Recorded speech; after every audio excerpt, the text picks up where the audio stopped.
أعوذ بالله من الشيطان الرجيم. بسم الله الرحمن الرحيم. وإذ أخذنا ميثاقكم لا تسفكون دماءكم ولا تخرجون أنفسكم من دياركم ثم أقررتم وأنتم تشهدون ثم أنتم هؤلاء تقتلون أنفسكم وتخرجون فريقا منكم من ديارهم تظاهرون عليهم بالإثم والعدوان وإن يأتوكم أسارى تفادوهم وهو محرم عليكم إخراجهم أفتؤمنون ببعض الكتاب وتكفرون ببعض فما جزاء من يفعل ذلك منكم إلا خزي في الحياة الدنيا ويوم القيامة يردون إلى أشد العذاب وما الله بغافل عما تعملون أولئك الذين اشتروا الحياة الدنيا بالآخرة فلا يخفف عنهم العذاب ولا هم ينصرون. صدق الله العلي العظيم وصدق رسوله النبي الكريم ونحن على ذلك لمن الشاكرين والشاهدين والحمد لله رب العالمين. یہ سورہ بقرہ کی آیت نمبر 84، 86 اور 86 ہیں جو بھی آپ کے سامنے تلاوت کی گئی ہیں. جیسا کہ گزشتہ سبق میں یہ بتلایا گیا تھا کہ اللہ تبارک و تعالی نے بنو اسرائیل کو طرح طرح کی نعمتوں سے نوازا، اور نعمتوں سے نوازنے کے ساتھ ہی اللہ تعالی نے ان سے پکا معاہدہ بھی لیا، ان سے ایگریمنٹ لیا کہ دیکھو اللہ کے سوا کسی کی عبادت مت کرنا، والدین کے ساتھ اچھا سلوک کرنا، قرابت داروں رشتہ داروں کے حقوق ادا کرنا اور ان کے ساتھ اچھا رویہ اختیار کرتے رہنا، یتیموں مسکینوں ضرورت مندوں کا خیال رکھنا، اور عام لوگوں سے جب بات کرنی ہو تو نرمی کے ساتھ اچھے انداز میں بات چیت کرنا، بدنی عبادت بھی ادا کرتے رہنا یعنی کہ نماز، اور مالی عبادت بھی انجام دیتے رہنا یعنی کہ زکوٰۃ. لیکن ان سب کے باوجود اے بنو اسرائیل تمہارا حال یہ رہا کہ ثم تولیتم الا قلیلا منکم وانتم معرضون، کہ تم میں سے کچھ لوگوں کے سوا سبھی اعراض کر گئے، روگردانی اختیار کر لی. کچھ لوگ وہ رہے جنہوں نے آقا جناب محمد رسول اللہ صلی اللہ علیہ وسلم پر ایمان لا کر دنیا اور آخرت کی کامیابی اور کامرانی کو حاصل کیا. اب اس کے بعد والی آیت شریفہ جو ابھی تلاوت کی گئی اس میں اللہ تبارک و تعالی ارشاد فرما رہا ہے وَإِذْ أَخَذْنَا مِيثَاقَكُمْ، یاد کرو اس وقت کو جب ہم نے تم سے یہ عہد لیا، معاہدہ لیا کہ لا تسفکون دماءکم، تم باہم ایک دوسرے کا خون نہیں بہاؤ گے، خونریزی نہیں کرو گے، ولا تخرجون انفسکم من دیارکم، اور ایک دوسرے کو اپنے گھروں سے نہیں نکالو گے. ثم اقررتم، پھر تم نے اقرار بھی کر لیا کہ ہاں ہم اس بات کا اقرار کرتے ہیں اور ایک دوسرے کو قتل نہیں کریں گے، گھروں سے نہیں نکالیں گے. وَأَنْتُمْ تَشْهَدُونَ، اور تم اس کی شہادت بھی دیتے ہو، گواہی بھی دیتے ہو. لیکن پھر کیا ہوا؟ ثُمَّ أَنْتُمْ هَؤُلَاء، پھر تم ہی اے لوگوں وہ ہو جو تقتلون انفسکم، ایک دوسرے کا خون بھی بہاتے ہو، قتل بھی کرتے ہو. وَتُخْرِجُونَ فَرِيقًا مِّنْكُم مِّن دِيَارِهِمْ، اور اپنے ایک گروہ کو، ایک فریق کو تم ان کے گھروں سے نکال بھی دیتے ہو. تظاہرون علیہم بالاثم والعدوان،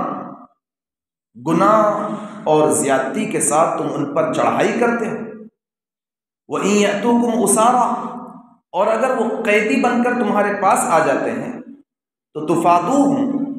تم فدیہ دے کر انہیں چھڑاتے ہو. وَهُوَ مُحَرَّمٌ عَلَيْكُمْ إِخْرَاجُهُمْ، حالانکہ انہیں گھروں سے نکالنا بھی تم پر حرام تھا. أَفَتُؤْمِنُونَ بِبَعْضِ الْكِتَابِ وَتَكْفُرُونَ بِبَعْضٍ، تو کیا تم کتاب کے کچھ حصے پر ایمان رکھتے ہو اور کچھ حصے کا انکار کرتے ہو. فَمَا جَزَاءُ مَن يَفْعَلُ ذَلِكَ مِنكُمْ إِلَّا خِزْيٌ فِي الْحَيَاةِ الدُّنْيَا، تو تم میں سے جو بھی ایسا کام کرے تو اس کی سزا بجز رسوائی کے اور ذلت کے دنیاوی زندگی میں اور کیا ہو سکتی ہے. وَيَوْمَ الْقِيَامَةِ يُرَدُّونَ إِلَىٰ أَشَدِّ الْعَذَابِ، اور قیامت کے دن انہیں شدید ترین عذاب کی جانب لوٹایا جائے گا. وَمَا اللَّهُ بِغَافِلٍ عَمَّا تَعْمَلُونَ، اور اللہ تبارک و تعالی تمہارے اعمال سے غافل نہیں ہے، بے خبر نہیں. یہ دو آیتوں کا ترجمہ ابھی آپ کے سامنے کیا گیا ہے. یہ جو اللہ تبارک و تعالی نے ارشاد فرمایا ہے کہ یاد کرو وہ وقت جب کہ ہم نے تم سے عہد لیا، معاہدہ لیا، ایگریمنٹ لیا. اس میں لفظ میثاق جو آیا ہے تو میثاق اس کے معنی ہوتے ہیں، میثاق کے معنی عقد مؤکد بیمین وعہد، یعنی ایسا ایگریمنٹ جسے قسم کے ساتھ مضبوط کر لیا گیا. قسم دے دے کر جس ایگریمنٹ کو مضبوط کر لیا گیا ہو، جس قول قرار کو قسم کے ذریعے اور پکی زبان کے ذریعے جس کو مضبوط کرا لیا گیا ہو، اس عہد کو اس کو میثاق کہا جاتا ہے، اس ایگریمنٹ کو. اللہ تعالیٰ فرما رہا ہے کہ یاد کرو وہ وقت جب کہ ہم نے تم سے اتنا مضبوط عہد اور معاہدہ اور ایگریمنٹ لیا. کس بات پر؟ 3 باتوں پر. لا تسفکون دماءکم ولا تخرجون انفسکم من دیارکم، 2 باتیں یہاں ذکر کی گئی اور ایک بات کو اگلی آیت میں ذکر کیا. بنو اسرائیل کو یہ کہا گیا تھا کہ دیکھو تم یہ 3 کام بطور خاص ان کو سمجھ لینا اور ان پر عمل کرنا. نمبر 1، لا تسفکون دماءکم. سفک یسفکو کے معنی بہانے کیا آتے ہیں، جیسے آنکھوں سے آنسو بہانا، خون بہانا، یہ معنی آتے ہیں سفک یسفکو. اور دماء دم کا بہووچن ہے، جس کے معنی خون کے آتے ہیں. پہلا جو معاہدہ ان سے لیا گیا وہ یہ تھا کہ دیکھنا تم ایک دوسرے کا خون مت بہانا، آپس میں لڑنا مت، خوریزی مت کرنا، باہم تم لوگ ایک ہو کر رہنا. لا تسفکون دماء، لڑنا مت تم آپس میں. یہ ان سے معاہدہ لیا گیا، ایک بن کر رہنا. لا تسفکون دماء. اور دوسرا جو معاہدہ تھا وہ یہ کہ ولا تخرجون انفسکم من دیارکم، تم اپنے لوگوں کو، اپنے قبیلے، اپنے خاندان، اپنے ہم مذہب لوگوں کو تم ان کے گھروں سے مت نکال. گھروں سے نکالنے کی ایک شکل تو یہ ہوتی ہے کہ زبردستی کسی کا گھر چھینا اور اسے نکلنے پر مجبور کر دیا، دادا گیری دکھلا دی. ایک شکل تو یہ ہوتی ہے. دوسری شکل یہ ہوتی ہے جس کو حضرت مفتی شفیع صاحب رحمۃ اللہ علیہ نے بھی یہاں پر ذکر فرمایا ہے کہ کبھی کبھی ایسا ہوتا ہے کہ انسان اپنی زبان سے تو نہیں کہہ رہا کہ تو گھر چھوڑ کر یہاں سے جا، لیکن کسی کو ایسی اذیت پہنچانا، ایسے آزار پہنچانا، ایسی تکلیفیں پہنچانا، اتنا تنگ کر دینا، اتنا تنگ کر دینا کہ جس کے پیچھے مقصد یہی تھا کہ وہ یہاں سے چلا جائے، وہ ہماری نوکری چھوڑ کر چلا جائے، جہاں نوکریوں والے سسٹم ہوتے ہیں، وہ ملازمت چھوڑ کر چلا جائے، آفس میں اس کو اتنا تنگ کر دو، کمپنی میں اس کو اتنا تنگ کر دو، یا پڑوس میں رہنے والا ہے تو پڑوسی کو اتنا تنگ کر دو کہ وہ خود ہی گھر چھوڑ کر یہاں سے نکل جائے. کبھی ایسا ہوتا ہے کہ انسان کا جو پڑوسی ہوتا ہے تھوڑی دیر کا پڑوسی، جیسے بس کا پڑوسی، ٹرین کا پڑوسی، گاڑی کا پڑوسی تو وہ ایسا ہوتا ہے کہ انسان وہ کھسکتے کھسکتے وہ اتنا تنگ کر دیتا ہے کہ وہ اٹھ کر چلا جائے، تو ہی بیٹھ جائے یہاں پر، اس سے تو نہ بیٹھنے کھڑے رہ لوں گا۔ تو یعنی کہ اس طرح سے کسی کو پریشان کر دینا کہ وہ اتنا تنگ ہو جائے کہ وہ جگہ چھوڑ کر چلا جائے۔ یہ مفتی شفیع صاحب رحمۃ اللہ علیہ تحریر فرما رہے ہیں کہ وطن چھڑوانے کی ممانعت کا مطلب یہ کہ کسی کو آزار پہنچا کر، تکلیف پہنچا کر اتنا تنگ کر دینا کہ بیچارہ ترک وطن پر مجبور ہو جائے۔ تو بنو اسرائیل کو بطور خاص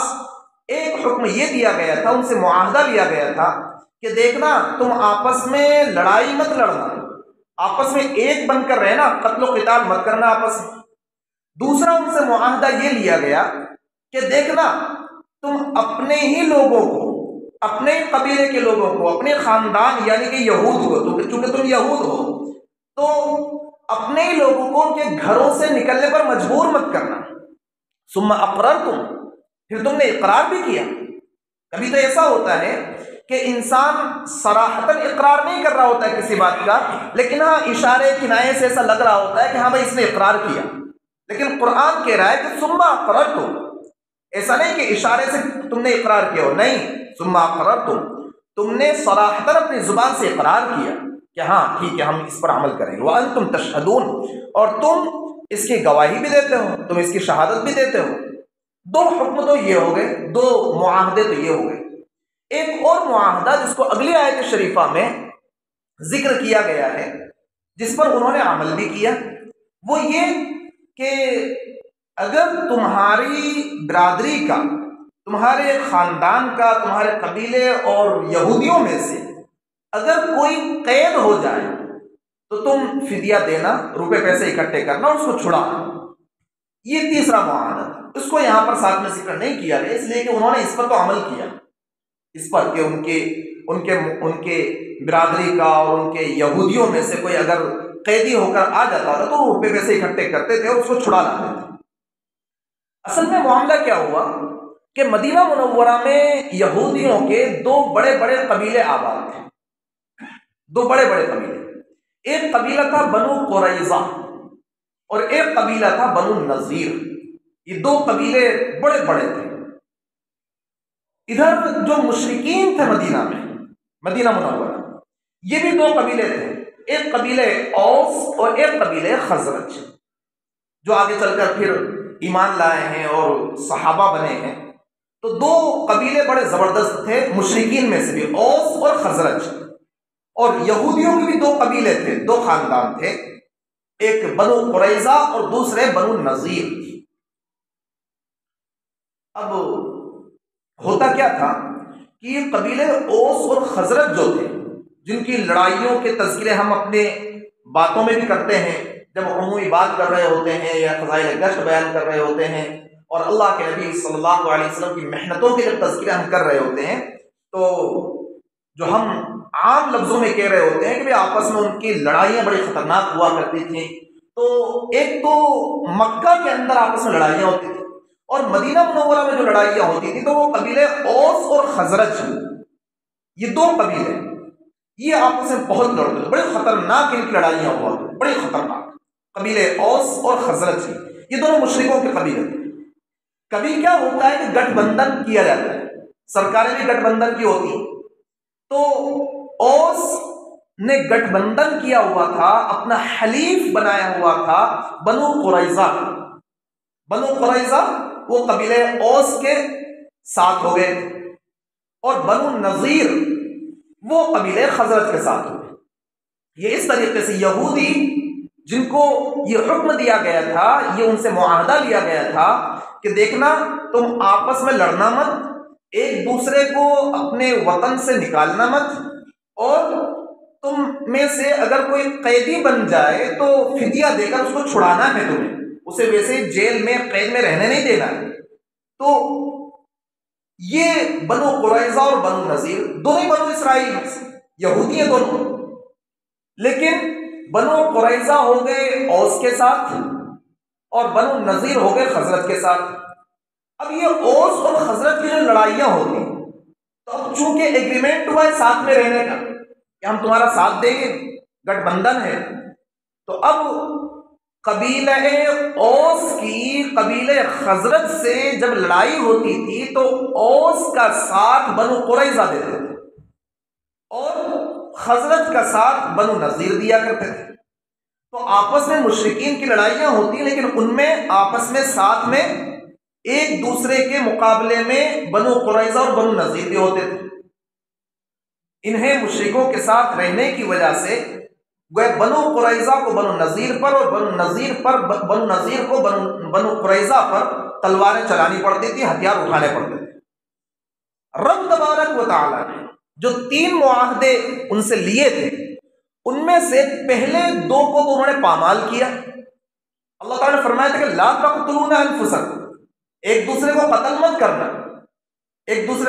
کرنا، لیکن جب باہم لڑائیاں چھڑتی تھیں تو جہاں اوس اور خزرج ایک دوسرے کو قتل کرتے تھے تو وہیں بنو قریظہ اور بنو نذیر بھی آپس میں ان اوس اور خزرج کے ساتھ دینے کی وجہ سے وہ بھی آپس میں ایک دوسرے کو قتل کر رہے ہوتے تھے۔ اللہ تعالیٰ نے ان سے معاہدہ لیا تھا کہ دیکھو ایک دوسرے کو اپنے وطن سے نکلنے پر مجبور مت کرنا، لیکن ہوا یہ کہ پھر وہ ان کو پریشان کرتے رہتے، جس کے نتیجے میں وطن سے انہیں نکلنا بھی پڑتا تھا۔ اور جب لڑائی ہوتی تھی، لڑائی کے لیے نکلنا ہے تو اس کے لیے بھی ان کو نکلنا پڑ رہا ہوتا تھا کہ بھئی وہ ایک قبیلہ دوسرے اوس کا ساتھ دے رہا ہے تو دوسرے کو خزرج کا ساتھ دینا ہے، تو ان کو نکلنا ہی پڑ رہا ہے، تو وطن چھوڑنے پر بھی مجبور کر رہے ہیں۔ اور پھر کیا ہوتا کہ بڑے یعنی کہ مزے کی بات اور تعجب کی بات کہ جب ان میں سے کوئی بنو قریظہ نے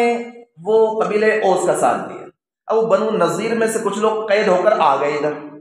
بنو قریظہ نے اوس کا ساتھ دیا، اب بنو نذیر نے جو خزرج کا ساتھ دیا، ان میں سے کچھ قید ہو کر ادھر آ گئے، تو اب یہ خود قبیلے والے بھی جب وہ چندہ کر رہے ہوتے تھے چھڑانے کے لیے، تو یہ خود بھی پیسہ روپیہ ملا کر اور ان کو چھڑا دیتے۔ یہ بڑی عجیب سی بات ہے۔ 2 چیزوں میں تو رب تبارک و تعالیٰ کے معاہدے کی خلاف ورزیاں کی۔ اللہ تعالیٰ نے فرمایا لا تقتلون انفسکم، قتل مت کرنا، گھروں سے مت نکالنا، اور اگر تم میں سے کوئی قیدی ہو جائے تو روپے پیسے اکٹھے کر کے اس کو چھڑانا۔ تو قتل کرتے تھے، گھروں سے نکالتے تھے، لیکن ان میں سے کوئی قیدی بن کر آ جائے تو پھر روپے پیسے اکٹھے کر کے اس کو چھڑاتے بھی تھے۔ یہ ان آیات شریفہ میں اللہ تبارک و تعالیٰ نے ارشاد فرمایا ہے۔ لیکن بڑی عجیب بات آپ دیکھیں گے کہ رب تبارک و تعالیٰ نے یہ جو فرمایا ہے کہ لا تسفکون دماءکم، تم آپس میں ایک دوسرے کا خون مت بہانا، یہ تم نے ترجمہ کیا ہے، ورنہ اصل عربی زبان سے واقف طالب علم وہ ترجمہ کرے گا تم اپنا خون مت بہانا، لا تسفکون دماءکم، اس کا ترجمہ یہی ہوتا ہے ولا تخرجون انفسکم، اور تم اپنے آپ کو مت نکالنا، گھروں سے اپنے آپ کو مت نکالنا۔ کیوں؟ اس لیے کہ یہ یعنی کہ اپنے آپ کا لفظ استعمال کیا، لا تخرجون انفسکم، تم اپنے آپ کو گھروں سے مت نکالنا، لا تسفکون دماءکم، تمہارا خون مت بہانا، یعنی قبیلے کے اعتبار سے، نسب کے اعتبار سے، ایمان اور دین کے اعتبار سے وہ یہ اتنا باہم، اتنا مضبوط رشتہ ہے کہ اپنے قبیلے، اپنی برادری والے، اپنے دین اور ایمان اور مذہب والے کو نکالنا کوئی اپنے آپ کو نکالنا ہے، ان کو قتل کرنا، ان پر ہتھیار اٹھانا کوئی اپنے آپ پر ہتھیار اٹھانا ہے۔ اس اتفاق کو اور اس یگانگت کو اور اس آپس کے میل ملاپ کو ذکر کرنے کے لیے قرآن کریم نے کہا لا تسفکون دماءکم، دیکھنا تم خود اپنا خون مت بہانا، اس لیے کہ وہ دین کے اعتبار سے، نسل کے اعتبار سے، نسب کے اعتبار سے، قرابت کے اعتبار سے وہ ایسا ہے گویا کہ وہ الگ نہیں، وہ تمہارے اندر شامل ہے، گویا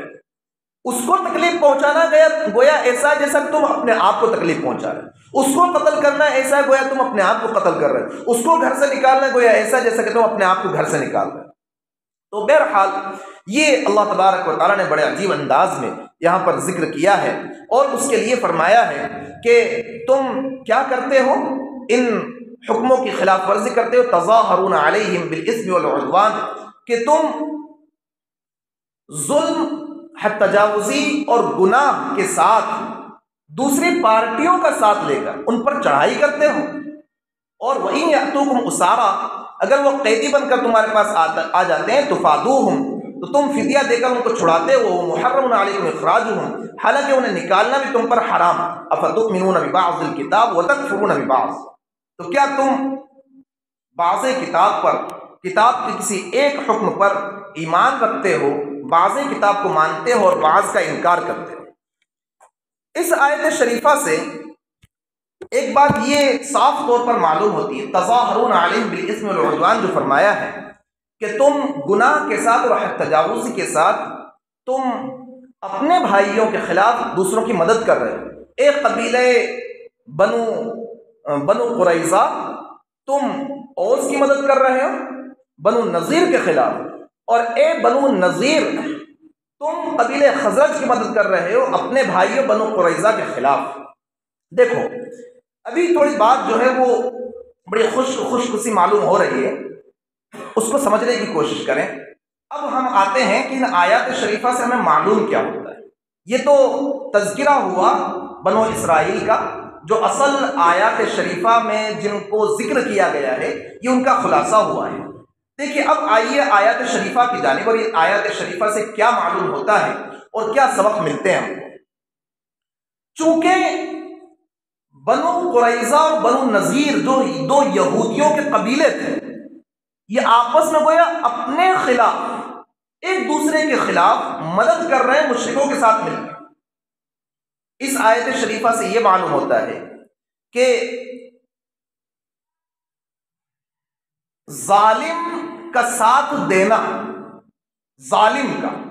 ساتھ دینا یہ بھی بڑا گناہ ہوا کرتا ہے۔ ظالم کا ساتھ دینا یہ بھی بڑا گناہ ہوا کرتا ہے۔ ظلم کرنا تو گناہ ہوتا ہی ہے،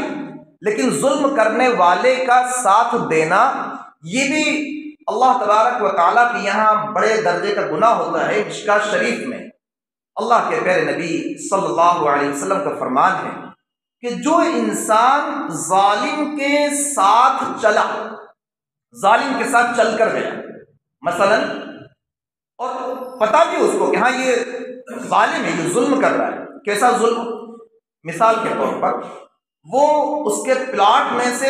2 فٹ جگہ 1 فٹ جگہ ہتھیانے کے چکر میں لگا ہوا ہے، اور پتہ ہے کہ بھئی یہ انسان زبردستی اس 1 فٹ جگہ پر قبضہ کر رہا ہے، لیکن پھر بھی اس نے 2000 5000 کا لالچ دے دیا کہ دیکھ بھائی تجھے گواہی دینا ہے، چلنا ہے، سگنیچر کرنا ہے، اور فلاں جگہ پر تجھے بھی میرے ساتھ پیش ہونا ہے، 5000 دوں گا تجھے، 10,000 روپے دوں گا۔ پتہ ہے کہ یہ ظالم ہے، یہ ظلم کر رہا ہے۔ یا اسی طریقے سے کسی کو ناجائز مقدمے میں پھنسانا ہے، اور پتہ ہے کہ یہ حق پر نہیں ہے بلکہ یہ ظالم ہے، یہ ظلم کر رہا ہے۔ ایسا کوئی بھی معاملہ ظالم کے ساتھ جو چل کر گیا، اللہ کے نبی صلی اللہ علیہ وسلم نے بڑے شدید الفاظ استعمال فرمائے ہیں۔ آپ نے ارشاد فرمایا فقد خرج عن الاسلام، وہ اسلام سے نکل گئے۔ گرچہ اس کی تعویل حضرات محدثین نے کی کہ کامل اسلام سے نکل گیا، اسلام کامل سے، لیکن ظاہری الفاظ بڑے خطرناک، وہ کامل مسلمانوں کی فہرست سے نکل گئے، کامل مسلمانوں کی۔ یہ عرض کر رہا ہوں اس آیت شریفہ کے ذیل میں کہ ظلم کرنا جس طریقے سے حرام ہے، اسی طرح سے ظلم پر کسی ظالم کی اعانت کرنا بھی حرام ہے۔ امام رازی رحمۃ اللہ علیہ نے بھی اس کو صراحتاً ذکر فرمایا، اور اس آیت شریفہ سے یہ بات واضح ہو رہی ہے۔ دوسری بات، تظاہرون کا جو لفظ اللہ تعالیٰ نے استعمال فرمایا ہے، اس کے معنی ہوتے ہیں ایک دوسرے کی مدد کرنا، ایک دوسرے کی مدد کرنا، کسی کو وطن سے نکالنا، کسی کو گھر سے بے گھر کرنا، ایک دوسرے کو قتل کرنا جس میں سنگین فتنہ برپا ہوتا ہے، اور اقتدار اور غلبے کی ضرورت پیش آتی ہے، پارٹیوں کے سپورٹ کی ضرورت پیش آتی ہے۔ اسی لیے اللہ تبارک و تعالیٰ نے یہ بیان فرما دیا کہ انہوں نے یہ ایک دوسرے کی مدد لیتے ہوئے اسم، گناہ، حد تجاوزی کے ساتھ قتل اور گھروں سے بے گھر کرنے کو انجام دیا ہے۔ بڑا عجیب سا لفظ یہاں پر استعمال ہوا ہے، افتؤمنون ببعض الکتاب وتکفرون ببعض، کیا تم بعض کتاب پر ایمان رکھتے ہو تورات کے ایک حصے پر ایمان رکھتے ہو اور دوسرے حصے کا انکار کرتے ہو، یعنی تمہیں 3 باتوں کا مضبوط ترین حکم دیا، 3 باتوں میں تم سے مضبوط ترین عہد لیا، تمہیں یہ 3 کام کے بارے میں تمہیں رب تبارک و تعالیٰ کے حکم کا خیال رکھنا ہے، تم ان میں سے 2 کی خلاف ورزیاں کر رہے ہو۔ منع کیا تھا کہ قتل مت کرنا ایک دوسرے کو، منع کیا تھا کہ دیکھو گھروں سے مت نکالنا، لیکن تم نے ان دونوں کی تو خلاف ورزی کی اور ایک کام کو تم انجام دے رہے ہو۔ اللہ تعالیٰ اسی کو فرما رہا ہے افتؤمنون ببعض الکتاب وتکفرون ببعض، کیا تم بعض کتاب پر ایمان لاتے ہو اور بعض کتاب کا انکار کرتے ہو۔ اس کے ایک دوسرے معنی یہ ہیں کہ تورات میں اللہ کے نبی صلی اللہ علیہ وسلم کی صفات مذکور تھی، تورات میں حضور پاک صلی اللہ علیہ وسلم کے بارے میں بشارتیں موجود تھیں۔ یہی تو وجہ ہے کہ وہ ایک جو یہودی عالم تھا جس سے اللہ کے نبی صلی اللہ علیہ وسلم نے کسی ضرورت کے موقع پر قرض لیا ہوا تھا، اب چند دن جب گزرے تو اس موقع پر وہ آتا ہے اور آ کر یہی تقریباً وہ ظہر سے پہلے کا وقت تھا کہ مجھے میرا جو حق ہے وہ لوٹا دیجیے، میرا جو قرض ہے وہ ادا کر دیجیے۔ آپ صلی اللہ علیہ وسلم فرمایا کہ ابھی تو میرے پاس کچھ ہے نہیں کہ میں تمہیں دوں، تو اس نے کہا کہ تب تو میں آپ کے ساتھ یہیں پر بیٹھا ہوں، جب تک آپ دیں گے نہیں تب تک میں یہاں سے جاؤں گا نہیں۔ آپ نے فرمایا ٹھیک ہے بیٹھ جاؤ۔ چنانچہ ظہر کی نماز کا وقت آیا، آپ نے ظہر کی نماز صحابہ کرام کے ساتھ ادا فرمائی، وہ وہیں پر بیٹھا رہا۔ عصر کی نماز کا وقت آیا، عصر کی نماز ادا فرمائی، وہ وہیں بیٹھا رہا۔ مغرب کی نماز کا وقت آیا، عشاء کی نماز کا وقت آیا۔ آپ اندازہ لگائیے نا کہ ظہر سے پہلے کا آیا ہوا انسان جانے کا نام نہیں لے رہا ہے اور عشاء کا وقت تک آ چکا ہے اور حضرات صحابہ کرام رضوان اللہ تعالی علیہ اجمعین موجود ہیں، جان نثار صحابہ کرام رضوان اللہ علیہ اجمعین موجود ہیں۔ حضرات صحابہ کرام یہ کیسے برداشت کر سکتے تھے کہ ایک یہودی دنیا کی ذلیل ترین قوم، اس کا ایک فرد وہ حضور پاک صلی اللہ علیہ وسلم کو وہیں پر روکے رکھے؟ آپ حجرت میں تشریف نہیں لے جا رہے ہیں، آپ کہیں تشریف نہیں لے جا پا رہے ہیں، وہیں پر روکے ہوئے۔ تو حضرات صحابہ کرام رضوان اللہ تعالی علیہ اجمعین کے بارے میں لفظ آتا ہے حدیث شریف میں یتحدثونہ ویتوعدونہ، حضور کے سامنے تھے، زبان سے تو کچھ بول نہیں پا رہے تھے، لیکن نگاہوں میں بھی تو بہت کچھ باتیں ہو جاتی ہیں نا، نگاہوں سے پیار کا اظہار بھی ہو جایا کرتا ہے، شفقت کا اظہار بھی ہو جایا کرتا ہے، اور آنکھوں سے کسی کو ڈرانے دھمکانے کی باتیں بھی ہو جایا کرتی ہیں۔ وہ اس کو ڈرا رہے تھے، دھمکا رہے تھے آنکھوں سے۔ سمجھ رہے نا آپ؟ تو تھوڑی دیر روکو تو صحیح، ذرا بتلاتے ہیں۔ یتحدثونہ ویتوعدونہ، اللہ کے نبی صلی اللہ علیہ وسلم تو پوری انسانیت کے معلم تھے، استاد تھے۔ آپ فوراً سمجھ گئے کہ یہ جو میرے شاگردان ہیں، یہ جو میری کلاس کے طلبہ ہیں، تو ان کا معاملہ، ان کا رویہ اس آنے والے انسان کے ساتھ کیا ہے۔ فوراً آپ سمجھ گئے۔ بڑا پیارا جملہ آپ نے ارشاد فرمایا، کاش کہ ہم میں سے ہر ایک شخص اسے اپنے دل پر نقش کر لے۔ آپ نے فرمایا کہ منعنی ربی ان اظلم معاہدا او غیرہ، حضور فرما رہے ہیں کہ میرے پروردگار نے مجھے منع کیا ہے کہ میں اپنے پر ظلم کروں یا پرائے پر ظلم کروں، اپنے پر یا پرائے پر ظلم کرنے سے میرے رب نے مجھے منع کیا۔ رات بیت گئی، وہ نہیں گیا، صبح فجر ہو گئی، وہ وہیں پر ہے۔ فلما ترجل النہار، جب ذرا دن چڑھ گیا، یعنی تقریباً 24 گھنٹے کے قریب وقت بیت گیا، سورج ذرا بلند ہو گیا اور دھوپ ذرا تیز ہونے لگی، اس وقت میں وہ کہنے لگا،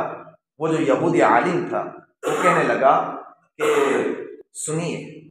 اشہد ان لا الہ الا اللہ واشہد انک رسول اللہ، میں گواہی دیتا ہوں کہ آپ وہ اللہ کے سوا کوئی معبود نہیں اور آپ اللہ کے رسول ہیں۔ پھر اس نے کہا کہ ایک کام کیجئے، شطر مالی فی سبیل اللہ، میرا آدھا مال اللہ کے راستے میں قربان کر دو۔ ایمان بھی لائے اور اسی وقت کہا کہ میرا آدھا مال اللہ کے راستے میں قربان۔ پھر انہوں نے بتلائی وجہ کہ اتنے لمبے وقت تک حضور کو کیوں روکے رکھا، اور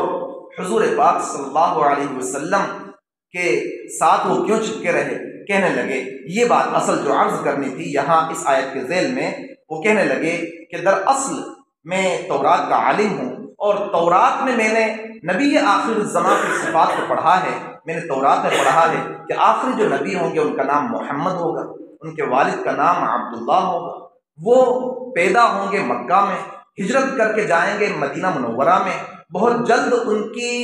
حکومت، ان کی حکمرانی ملک شام تک پہنچ جائے گی۔ وہ نہ سخت زبان ہوں گے، نہ وہ سخت دل ہوں گے، نہ بازاروں میں شور شغب کرنے والے ہوں گے، چیخ پکار کرنے والے وہ نہیں ہوں گے، عفو درگزر سے کام لینے والے یہ ہوں گے۔ یہ سب صفات میں نے تورات میں پڑھ رکھی ہیں اور ان کا مطالعہ مجھے آپ کی زندگی میں کرنا تھا۔ افتؤمنون ببعض الکتاب وتکفرون ببعض، اللہ تعالیٰ فرما رہا ہے کیا تم بعض یہودیوں، کیا تم کتاب کے ایک حصے پر ایمان رکھتے ہو، دوسرے حصے کا انکار کرتے ہو؟ جس کا ایک مفہوم تو یہ جو اوپر ابھی ذکر کیا گیا کہ 3 مضبوط ایگریمنٹ تم سے ہوئے تھے، جن میں سے 2 کی خلاف ورزیاں تم نے کی اور ایک پر عمل کیا۔ دوسرا معنی افتؤمنون ببعض الکتاب وتکفرون ببعض، کہ تم تورات کے کچھ حصے کو تو مانتے ہو، لیکن دوسرا وہ حصہ جس میں حضور پاک صلی اللہ علیہ وسلم کی نبوت اور رسالت کی علامات اور آپ کی صفات کو ذکر کیا گیا، نبی آخر الزمان کا تذکرہ کیا گیا، تکفرون ببعض، اس حصے کا انکار کرتے ہو تم، ایمان کیوں نہیں لاتے ہو نبی آخر الزمان پر؟ ان پر ایمان نہ لانا یہ بھی تورات کے بعض حصے کا انکار کرنا ہے۔ تو پھر سنو، فما جزاء من يفعل ذلك منكم الا خزي في الحیات الدنیا، پھر جو ایسا کرے تم میں سے تو پھر دنیاوی زندگی میں بجز رسوائی کے، اس کے رسوائی کے سوا اور کیا سزا ہو سکتی ہے؟ اور یہ بات مشاہد ہے کہ بنو قریظہ کو اللہ کے نبی صلی اللہ علیہ وسلم سے جو ایک معاہدہ کیا گیا تھا، ان کا گٹھ بندھن تھا، جو کہ مدینہ منورہ میں رہ رہے تھے، اور انہوں نے حضور پاک صلی اللہ علیہ وسلم اور مسلمانوں سے جو ایگریمنٹ ان کا ہوا تھا اس کے خلاف انہوں نے کفار مکہ کا ساتھ دیا غزوہ خندق کے موقع پر، غزوہ احزاب اس کا دوسرا نام ہے، اس موقع پر۔ تو پھر بنو قریظہ کو بھی ادھر غزوہ احزاب سے جب نمٹے ہیں تو اس کے بعد پھر بنو قریظہ کو ان کے کیفر کردار تک پہنچایا گیا اور بنو نذیر کو جلا وطن کیا گیا، وہاں سے نکالا گیا۔ یہ ایک رسوائی، اور دوسری رسوائی جو امام رازی رحمۃ اللہ علیہ بھی ذکر فرماتے ہیں کہ اس سے مراد ان کی برائی اور تحقیر، کہ وہ حقیر ترین قوم ہے، ذلیل ترین قوم ہے۔ صاحب روح المعانی علامہ آلوسی بغدادی فرماتے ہیں کہ والمراد بہ ہنا الفضیحۃ والعقوبہ، کہ ان کی ذلت اور رسوائی اور ان کی سزا، یہ ان کے لیے گویا کہ رسوائی کو یہاں قرآن کریم ذکر کر رہا ہے۔ مولانا خالد سیف اللہ رحمانی دام برکاتہ فرماتے ہیں کہ دنیا میں یہودیوں کی جو رسوائی، دنیا میں یہودیوں کی جو رسوائی ہر زمانے میں ہوتی رہی ہے، اور وہ ایک جگہ سے دوسری جگہ شہر بدر کیے جاتے رہے ہیں، جن لوگوں نے تاریخ کا مطالعہ کیا ہے وہ اس سے ناواقف نہیں۔ اور آگے تحریر فرمایا کہ آج بھی جو مغربی ممالک ہیں تو ان میں اکثر لوگ یہودیوں سے سخت ترین نفرت کرتے ہیں، یہ بھی رسوائی ہی کی ایک صورت ہے۔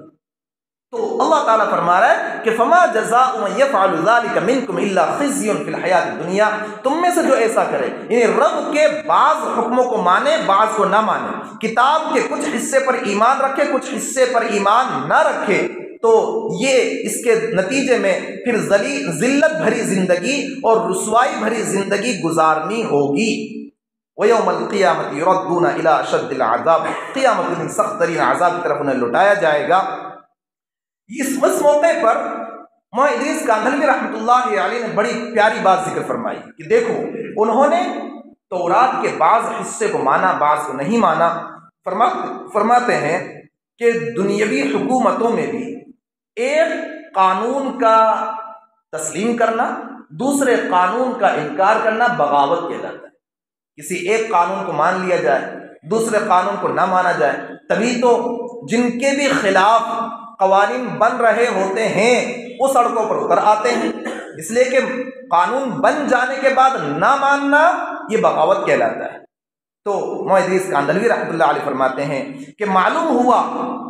ہوا کہ جو شخص شریعت کے اس حکم کو تو مانے جو اس کی طبیعت اور مزاج کے موافق ہو، اور جو حکم طبیعت کے مخالف ہو اس کو قبول نہ کرے تو وہ اللہ کا باغی ہے۔ دنیاوی حکومتوں میں بھی ایک قانون کا انکار کرنا بغاوت کہلاتا ہے۔ جو شخص حکومت کے کسی حکم کے ماننے سے انکار کر دے اس پر بغاوت کی دفعہ لگ جاتی ہے، اور کفر کتاب اللہ کے بعض احکام کو نہ ماننا یہ گویا اللہ تبارک و تعالیٰ کی بغاوت ہے۔ اللہ تعالیٰ فرماتا ہے قیامت کے دن سخت ترین عذاب کی طرف انہیں لوٹایا جائے گا، اور اللہ تبارک و تعالیٰ تم سے غافل نہیں ہے۔ یہ تو ان آیات شریفہ کا خلاصہ آپ کے سامنے پیش کیا گیا۔ اب اس موقع پر جو ان آیات کو چونکہ رب تبارک و تعالیٰ نے ان باتوں کو چونکہ رب تبارک و تعالیٰ نے قرآن کریم میں ذکر فرمایا ہے، اور قرآن کریم وہ کتاب ہے جو پیغمبر اسلام آقا جناب محمد رسول اللہ صلی اللہ علیہ وسلم پر نازل کی گئی ہے، اور ان کو ذکر کرنے کا مقصد یہ ہے کہ یہ احوال جو بنو اسرائیل کے پیش کیے گئے ہیں، یہ حالات جو یہودیوں کے بیان کیے گئے ہیں، تو اس طرح کے حالات اہل اسلام پر، ملت اسلامیہ کے ماننے والوں پر بھی آ کر رہیں گے، اور جو نتیجہ ان کا ذکر کیا گیا ہے وہ نتیجہ پھر اہل اسلام کا ہو کر رہے گا۔ اب اس پس منظر میں ہم ان آیات کو سمجھتے ہیں۔ اللہ تبارک و تعالیٰ نے زندگی گزارنے کا ایک نظام حیات، زندگی گزارنے کا ایک طریقہ ہم کو اللہ رب العزت نے عطا فرمایا ہے، اور یہ بات بالکل مسلم ہے کہ جو قوم بھی اپنے مقصد حیات سے، اپنے زندگی کے مقصد سے، اپنے نصب العین سے، اپنے اصلی ٹارگیٹ سے، اپنے اصلی ہدف سے جو قوم ہٹ جاتی ہے، اپنے مقصد حیات کو جو پس پشت ڈال دیتی ہے، اس کے تقاضوں کے مطابق طرز عمل اختیار نہیں کرتی ہے، اور ان تقاضوں کو حاصل کرنے کے لیے مسلسل ایثار اور قربانی کے جذبے سے وہ خالی ہو جاتی ہو، جد و جہد کرنے کے لیے کمر بستہ نہیں رہتی ہو، تو ایسی قوم جو اپنے مقصد حیات سے ہٹ جائے، مقصد حیات کو پس پشت ڈال دے، تو پھر اس کا صفحہ ہستی سے مٹ جانا اسی طرح یقینی ہوا کرتا ہے جس طریقے سے تیل ختم ہو جانے کے بعد چراغ کا بجھ جانا یقینی ہوا کرتا ہے۔ آج کی دنیا میں، اس ملک میں، یہ ساری دنیا کے اندر آج اگر عمومی اعتبار سے دیکھا جائے تو مسلمان اپنے نصب العین سے، اپنے مقصد حیات سے وہ ہٹ چکا ہے۔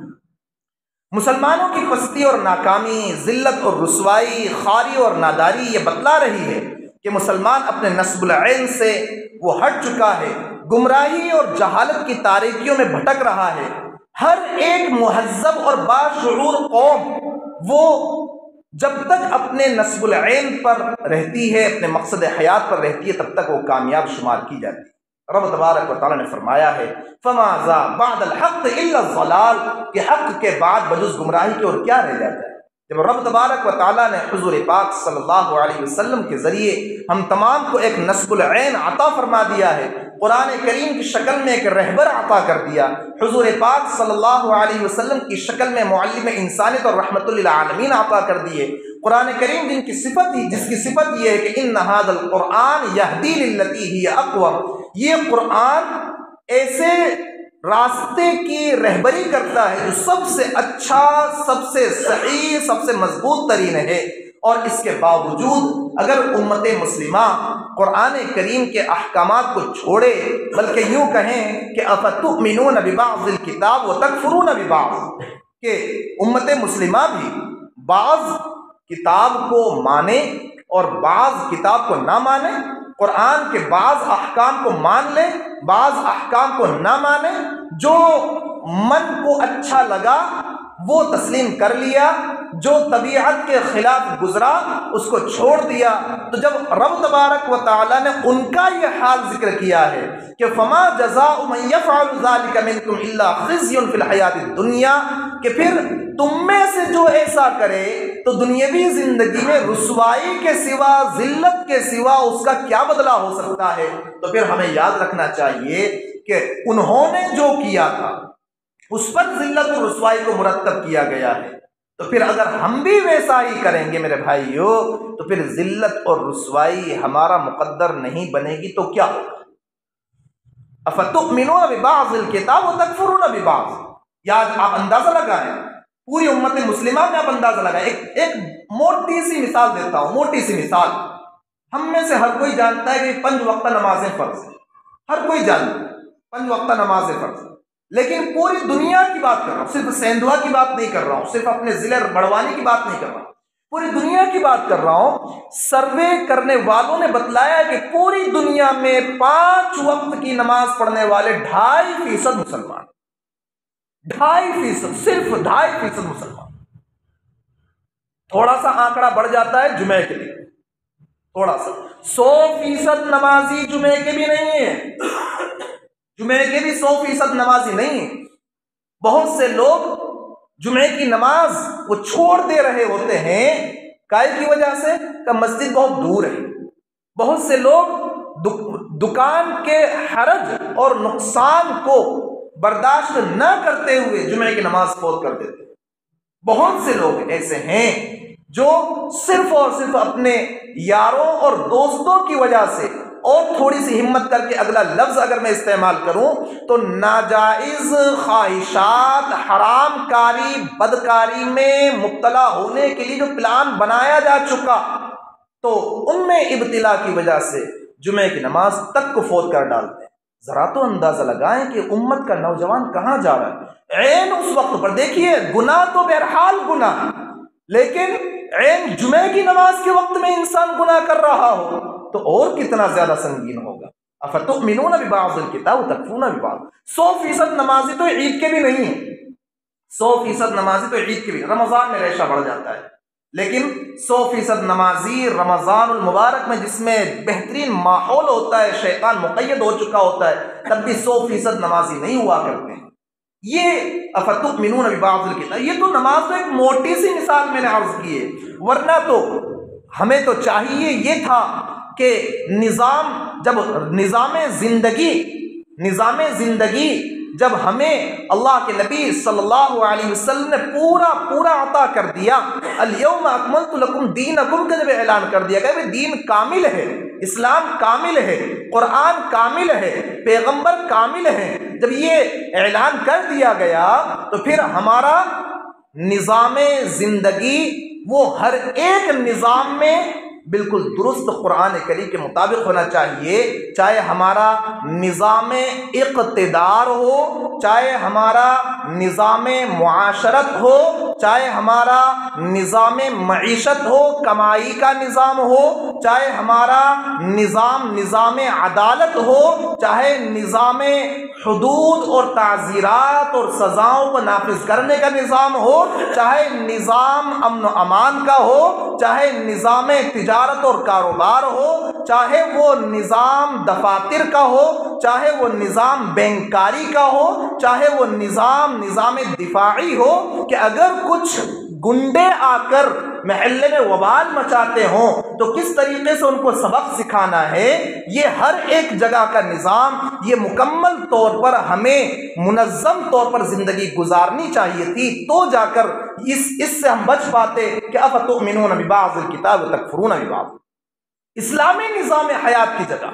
مسلمانوں میں جو چیز گھر پکڑ گئی ہے وہ کیا ہے؟ وہ خود پرستی، وہ عجب ہے، خود پسندی ہے. میں سب سے اچھا ہوں، باقی سب میں فلاں کیڑے موجود ہیں. خود پسندی اس مسلمانوں کے اندر بہت زیادہ پائی جا رہی. مفاد پرستی، سوارتھ، اپنا فائدہ، مفاد پرستی، خود غرضی، لالچ، یہ سب چیزیں اتنی زیادہ پائیدار اور مضبوط ہو گئی ہیں کہ جن کے نتیجے میں جو اصل نظام اسلام مکمل طور پر نافذ ہونا چاہیے تھا وہ نافذ نہیں ہو پا رہا ہے، اور دنیا کی محبت، موت کی ناگواری وہ دلوں کے اندر رچتی بستی چلی جا رہی ہے۔ یہی وجہ ہے کہ رب تبارک و تعالیٰ نے ارشاد فرمایا ہے سورہ طٰہٰ میں آیت نمبر 124 اور 123 میں، فمن اتبع ہدای فلا یضل ولا یشقی، جو میری ہدایت کا اتباع کرے، یعنی کہ قرآن اور حدیث کا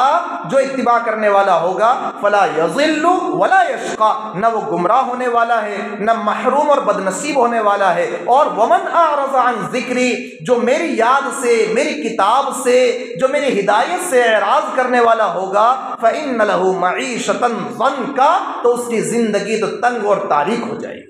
یہ رب تبارک و تعالیٰ نے ارشاد فرمایا۔ تو اب دیکھیں ہم اسی روش پر چل رہے ہیں، اسی لیے تو رب تبارک و تعالیٰ نے ذکر کیا ہے۔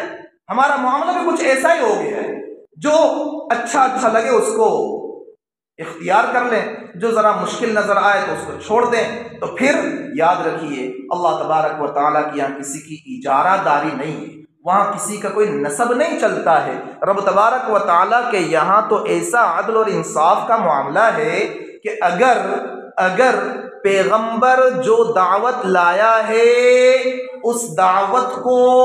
اور اس ایمان کو پیغمبر کا بیٹا بھی نہ مانے تو اسے ڈبو دیا جاتا ہے۔ دیکھ لیجئے حضرت نوح علیہ السلام کے یہاں آپ کو یہ مثال نظر آئے گی، پیغمبر کا بیٹا ہے اور نہیں مان رہا ہے، اس کو ڈبو دیا جا رہا ہے۔ پیغمبر کی بیوی ہے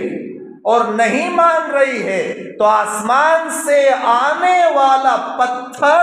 اس پر بھی گرتا ہے اور اس کو بھی تباہ اور برباد کر دیتا ہے۔ دیکھ لیجئے حضرت لوط علیہ السلام کی قوم کو جب تباہ اور برباد کیا گیا،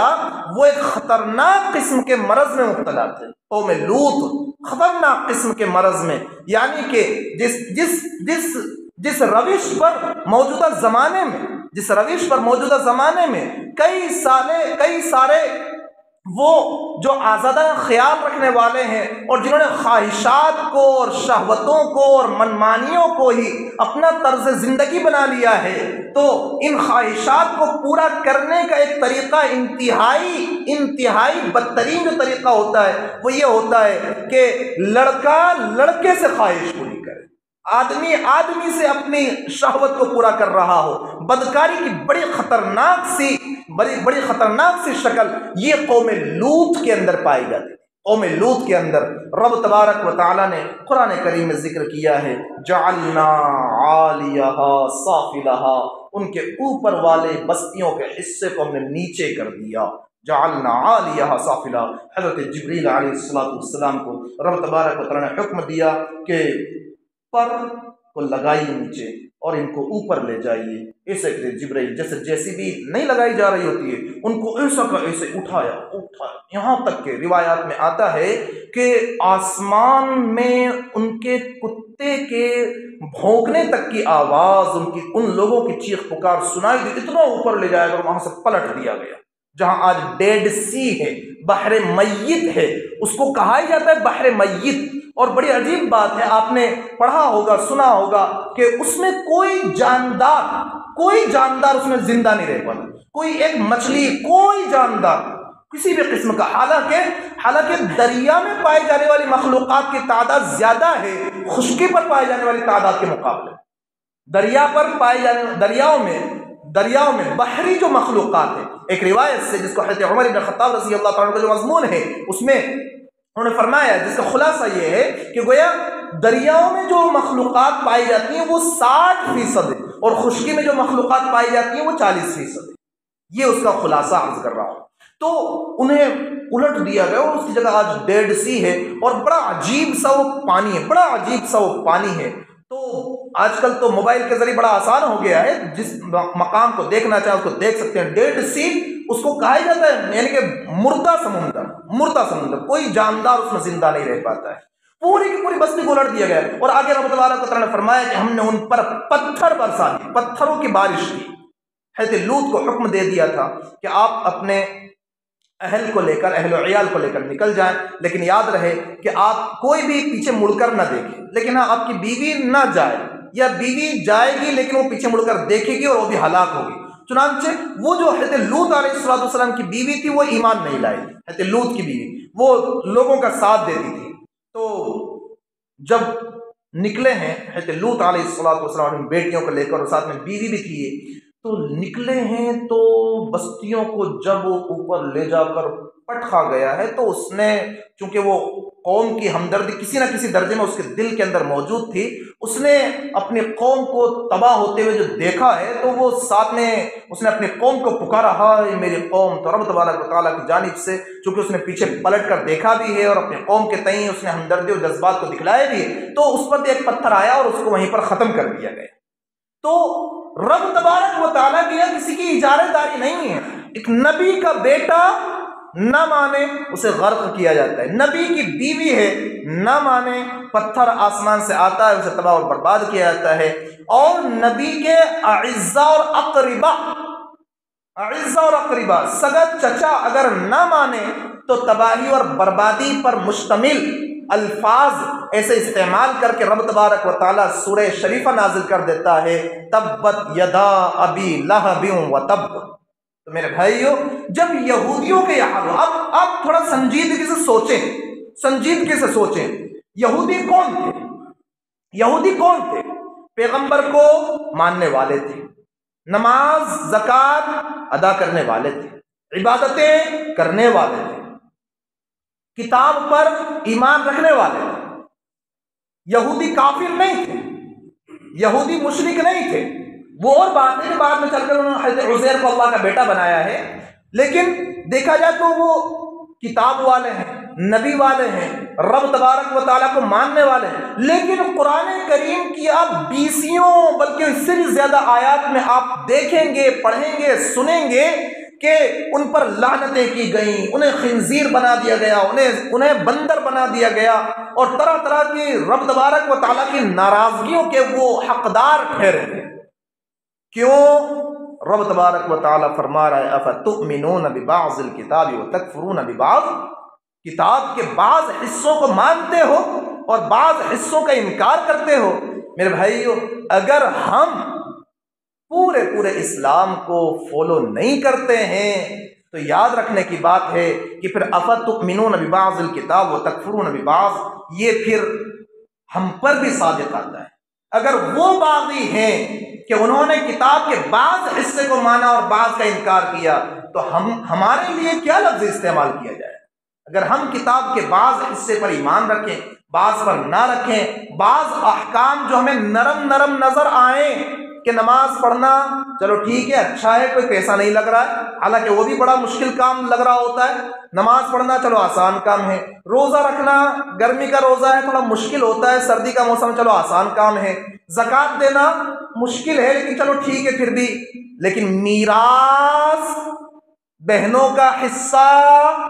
ابا کا انتقال ہو گیا تو رب نے اس کو بھی تو فرض کیا ہے۔ چوتھے پارے میں اللہ تبارک و تعالیٰ نے اس کو اتنے تفصیل سے ذکر کیا۔ پورے قرآن کا آپ مطالعہ کریں، پورے قرآن میں نماز کا جو حکم ہے، مفتی تقی عثمانی دامت برکاتہ فرماتے ہیں تقریباً 63-65 مقامات پر نماز کا تذکرہ ہے۔ یقیمون الصلاۃ، کہیں پر اقام الصلاۃ، کہیں پر اقیم الصلاۃ، اور کہیں پر اقام الصلاۃ، تقریباً 63-65 مقامات پر اس طرح تذکرہ ہے، لیکن نماز کی ڈیٹیلز نہیں۔ رکوع کیسا کرنا ہے، کتنا جھکنا ہے، سجدہ کیسے کرنا ہے، قیام کیسے کرنا ہے، قرات کتنی کرنا ہے، یہ ڈیٹیلز جو ہے نماز کی وہ قرآن کریم کے اندر نہیں۔ ڈیٹیلز سب سے زیادہ ڈیٹیلز جس حکم کی ہیں وہ حکم میراث۔ ڈیٹیلز اگر ہے یوصیکم اللہ، پورا ایک رکوع بھرا ہوا ہے، پوری تفصیلات ذکر ہے، کس کا کتنا ہے۔ بھئی رکوع میں تسبیحات کتنی پڑھنی ہے، قرآن نے نہیں بتلایا۔ سجدے میں تسبیحات کتنی پڑھنی ہے، قرآن نے نہیں بتلایا قرآن کے۔ قیام کتنا لمبا کرنا ہے، قرآن نے نہیں بتلایا، لیکن یہ قرآن نے صاف طور پر کہا للذکر مثل حظ الانثیین، بیٹے کا بیٹی کے مقابلے میں ڈبل ہے، یعنی بیٹی کا سنگل ہے نا، فرض ہے، فرض کے درجے کی چیز ہے، فرض کے درجے کی چیز۔ ایسے کئی احکام ہیں جو ہمیں اپنی طبیعتوں پر، امت مسلمہ کو اپنی طبیعتوں پر شاق لگ رہے ہوتے ہیں، دشوار لگ رہے ہوتے ہیں، تو پھر معاف کریں کہ وہ لوگ جو 5 وقتہ نمازی ہوتے ہیں وہ بھی ایسے احکام میں کوتاہیاں کرتے ہوئے نظر آ رہے ہیں۔ یہ افتؤمنون ببعض الکتاب وتکفرون ببعض، اسلام ایک پورا کا پورا نظام ہے، نظام حیات، اور پورا کا پورا واجب الاتباع۔ اب ہمیں کیا کرنا چاہیے جب افتؤمنون ببعض الکتاب وتکفرون ببعض پایا جائے گا؟ قرآن کریم کے بعض حصے پر عمل اور بعض کو چھوڑا جائے گا، فما جزاء من يفعل ذلك منكم الا خزي في الحیات الدنیا، تو پھر دنیاوی زندگی میں ذلت اور رسوائی مقدر بن کر رہنے والی ہے۔ تو ہمیں کیا کرنا چاہیے؟ ذلت اور رسوائی سے بچنے کے لیے ہمیں کیا کرنا چاہیے؟ اس سلسلے میں چند باتیں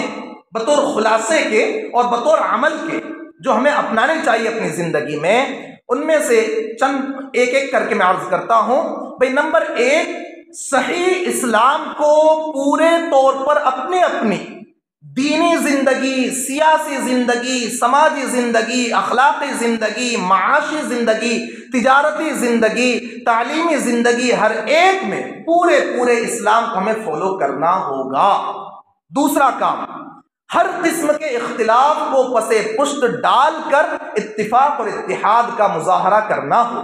ہر قسم کے، چاہے وہ برادری والا اختلاف ہو، چاہے وہ سماج والا اختلاف ہو، چاہے وہ شیعہ سنی والا اختلاف ہو، چاہے وہ بریلویت اور دیوبندیت والا اہل حدیث والا اختلاف ہو، ہر قسم کے اختلاف کو پس پشت ڈال کر اتفاق اور اتحاد کا مظاہرہ کرنا ہوگا، اور ایک دوسرے کے خون میں اپنے ہاتھ رنگنے سے اپنے آپ کو بچانا ہوگا۔ اس لیے کہ رب تبارک و تعالی نے اگر ان کو حکم دیا تھا کہ تم آپس میں ایک دوسرے کو قتل مت کرنا، تو ہمیں بھی تو اپنے آپ کو بچانا ہوگا۔ جب اللہ نے ان کو یہ حکم دیا کہ تم ایک دوسرے کو اپنے گھروں سے نکلنے پر مجبور نہ کرنا، لہذا ہم کو بھی یہ طریقہ اختیار کرنا ہوگا کہ ہم اپنے پڑوسیوں کو تکلیف نہ پہنچا رہے ہیں۔ تیسرا اہم کام وہ یہ کہ ہر قسم کے جائز وسائل اور اسباب، ہر قسم کے جائز وسائل اور اسباب موقع اور محل کے اعتبار سے، زمانے کے اعتبار سے وہ اختیار کرنے ہوں گے۔ ہر قسم کے جائز وسائل، اپنی بات اگر ہمیں حکومت تک پہنچانی ہے، اپنا اگر حق ہمیں لینا ہے، تو اس کے لیے ہر قسم کے جائز وسائل حق کی آواز کو بلند کرتے ہوئے اختیار کرنے ہوں۔ اسی طریقے سے اللہ تبارک و تعالیٰ نے جو بھی وعدہ کیا ہے وہ باعمل مسلمانوں سے کیا ہے۔ باعمل مسلمان، ہر قسم کا وعدہ جو بھی کچھ ہے رب تبارک و تعالیٰ نے وعدہ کیا ہے، لَيَسْتَخْلِفَنَّهُمْ فِي الْأَرْضِ كَمَا اسْتَخْلَفَ الَّذِينَ مِن قَبْلِهِمْ وَلَيُمَكِّنَنَّ لَهُمْ دِينَهُمُ الَّذِي ارْتَضَىٰ لَهُمْ، کہ رب تبارک و تعالیٰ حکومت دے گا، خلافت دے گا، تمہیں قوت اور اقتدار عطا کرے گا، لیکن کس کو؟ الَّذِينَ آمَنُوا مِنكُمْ وَعَمِلُوا الصَّالِحَاتِ، ایمان میں مضبوط اور عمل نیک۔ تو رب تبارک و تعالیٰ کا جو وعدہ ہے وہ ایمان کے ساتھ اور عمل صالح کے ساتھ ہے، لہذا ان باتوں کو سننے کے بعد ہمیں عملی اقدام کرنا ہوگا۔ ایک اہم بات حضرت عمر بن خطاب رضی اللہ تعالیٰ عنہ نے فرمایا تھا، ہم ایسی قوم ہیں جس کو اللہ نے اسلام کے ذریعے عزت اور غلبہ عطا کیا ہے۔ حضرت عمر کے الفاظ کا ترجمہ کر رہا ہوں میں۔ حضرت عمر نے فرمایا تھا کہ ہم ایسی قوم ہیں جس کو اللہ نے اسلام کے ذریعے عزت اور غلبہ عطا فرمایا ہے۔ بس اس کو ہمیں سمجھنا ہے، جب اللہ نے اسلام کے ذریعے عزت اور غلبہ عطا کیا ہے تو ہر زمانے میں اگر غلبہ، عزت، قوت نصیب ہو سکتی ہے تو وہ اسلام کے ذریعے نصیب ہو سکتی ہے۔ میں بطور مزاح کے سمجھ لیں یا بطور حقیقت کے سمجھ لیں، یہ عرض کروں کہ ہمارے کئی بھائی اپنا رعب، اپنا دبدبہ ظاہر کرنے کے لیے کئی قسم کے جلوس میں شریک ہوتے ہیں۔ ٹھیک ہے، ایک طرح کا وہ رعب ظاہر کرنے کا طریقہ ہوتا ہے کہ بھئی وہ فلاں لوگوں نے ایسا کیا، لہذا ہم بھی ذرا اپنا جوش خروش دکھلائیں گے۔ لیکن میں تو بس یہ عرض کروں گا، میں اس سے بحث نہیں کر رہا ہوں، میں عرض یہ کر رہا ہوں، ٹھیک ہے آپ برسوں سے اپنا جوش دکھا رہے ہیں، برسوں سے آپ نے 10، 20، 50 جلوس آپ نے کر لیے، لیکن ایک چھوٹی سی گزارش یہ کہ کاش پورے شہر کے مسلمان اسلامی وضاقطہ رکھتے ہوئے اسلامی لباس پہنتے ہوئے، اسلامی جو انبیاء کی سنت ہے عصا اس کو استعمال کرتے ہوئے، اسلامی لباس، اسلامی وضاقطہ، اسلامی عصا استعمال کرتے ہوئے، سفید لباس زیب تن کرتے ہوئے، سب کے سب اجتماعی طور پر اگر 5 وقت کی نمازوں میں ہفتے بھر تک آ جائیں، 5 وقت کی نمازوں میں ہفتے بھر تک اگر آ جائیں تو آپ اندازہ لگائیے کہ کیا کسی احتجاج کی، کیا کسی جلوس کی اور کیا کسی مظاہرے کی ضرورت پیش آئے گی۔ رب تبارک و تعالیٰ نے حضرت عمر بن خطاب رضی اللہ تعالیٰ عنہ کے ذریعے جو بات نکلوائی ہے، واقعتاً حضرت عمر فرما رہے ہیں کہ ہم ایسی قوم ہیں جس کو اللہ نے عزت اور غلبہ جو عطا فرمائے اسلام کے ذریعے عطا فرمایا۔ رب نے جہاں رعب اور عزت اور غلبہ رکھا ہے وہاں تو ہماری نظر نہیں جا پا رہی ہے، اور جہاں اچھل کود لگا ہوا ہے جو غیروں کا طریقہ، اس کو ہم نے یہ سمجھا ہے کہ یہ ہمارے لیے عزت اور غلبے کا کام کرنے والا ہرگز نہیں۔ ایک اور اہم بات امام مالک علیہ الرحمہ نے فرمایا تھا کہ اس امت میں سب سے پہلے جو سدھار آیا تھا وہ زہد اور یقین کے راستے سے، دنیا کی بے رغبتی اور رب تبارک و تعالیٰ کے وعدوں پر یقین، اور اس آخری طبقے میں بھی جو سدھار آ سکتا ہے وہ زہد اور یقین کے ذریعے آ سکتا ہے۔ ایک آخری بات آخر میں عرض کر رہا ہوں، شیخ الہند حضرت محمود حسن رحمۃ اللہ علیہ جب مالٹا کی جیل سے نکل کر تشریف لائے تھے تو اس وقت میں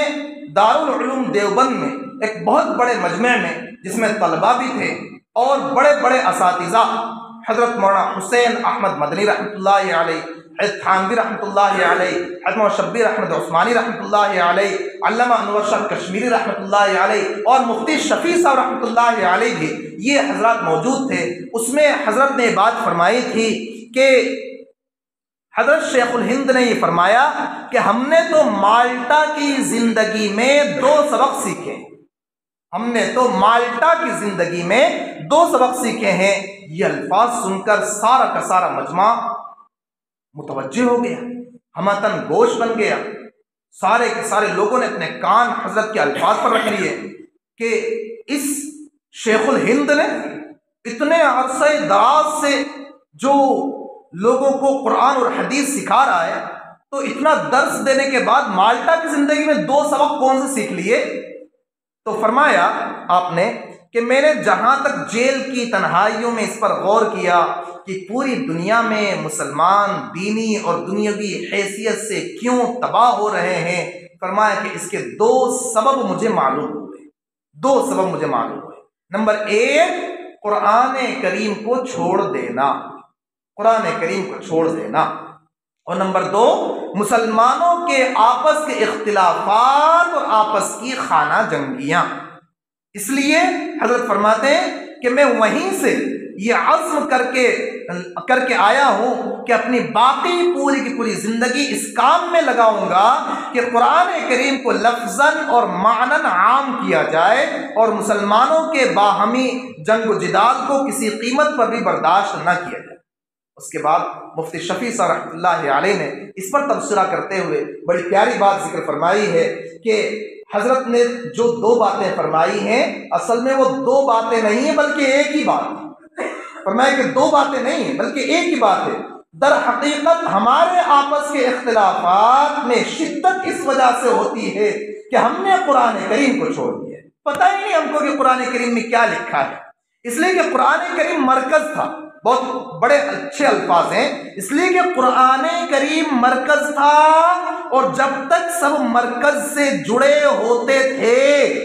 اور جب تک سب مرکز سے جڑے ہوتے تھے تو ایک دوسرے سے بھی جڑے رہا کرتے تھے۔ جب اس مرکز سے دور ہوتے چلے گئے تو ایک دوسرے سے بھی دور ہوتے چلے گئے۔ بالکل سادہ سی بات ہے۔ تو انہوں نے فرمایا کہ غور کیا جائے کہ آپس کی لڑائی بھی قرآن کریم چھوڑنے ہی کا لازمی نتیجہ ہے۔ قرآن پر کسی درجے میں بھی عمل ہوتا تو خانہ جنگی یہاں تک نہ پہنچتی۔ تو بہرحال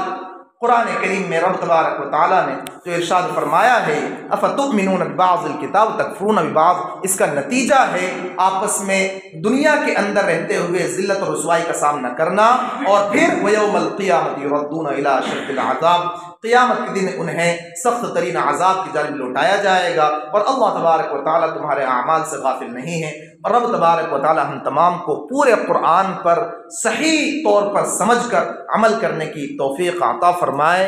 اور پوری امت مسلمہ کی اللہ رب العزت جان مال عزت آبرو کی حفاظت فرمائے۔ وآخر دعوانا ان الحمد للہ رب العالمین۔ سبحان اللہ بحمدہ، سبحانک اللہم وبحمدک، اشہد ان لا الہ الا انت، استغفرک۔ سبحان اللہ۔